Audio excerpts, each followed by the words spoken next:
అంబేద్కర్ కోనసీమ జిల్లా అంబాజీపేట మండలంలో మంచినీటి ట్యాంకు నిర్వహణ లోపంపై విమర్శలు వెల్లువెత్తుతున్నాయి. మంచినీటి ట్యాంకు నిర్వహణ లోపం స్థానికుల ప్రాణాల మీదకు తెస్తుందని ఎమ్మెల్సీ సూర్యనారాయణరావు మండిపడ్డారు. రూరల్ వాటర్ సప్లై అధికారుల నిర్లక్ష్యం కారణంగానే ఇప్పటికే 2 ప్రాణాలు కోల్పోయారని ఆయన ఆరోపించారు. బాధిత కుటుంబాలకు ప్రభుత్వం అండగా నిలవాలని డిమాండ్ చేశారు.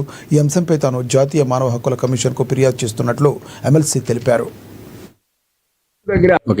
నిన్నటి రోజున పోతాయిలంక గ్రామంలో ఈ వాటర్ స్కీమ్ దగ్గర అక్షత వాటర్ స్కీమ్ ఒకటి ఏర్పాటు చేయడం జరిగింది. ఇది సుమారు 6.5 ఎకరాల పరిధిలో తవ్వబడినటువంటిది. సుమారు లోతు అయితే ఒక 30 అడుగుల లోతు ఉంది. రిటైనింగ్ వాల్ కట్టబడి ఉంది. ఇది గ్రామం మధ్యలో ఉంది. ప్రభుత్వ అధికారులు ఎంత నిర్లక్ష్య వైఖరి అంటే, గ్రామం మధ్యలో ఉండి చిన్నపిల్లలు, వృద్ధులు, మరి ఎవరైనా సరే పొరపాటున ఇందులో జారితే పాతాళానికి వెళ్ళిపోయే పరిస్థితి ఉన్నా, గతంలో 3 చనిపోయి మరలా నిన్నటి దినం ఒక యువకుడు చనిపోయినా కూడా అసలు ప్రభుత్వ అధికారులు ఎంత నిర్లక్ష్య వైఖరితో ఉన్నారన్నది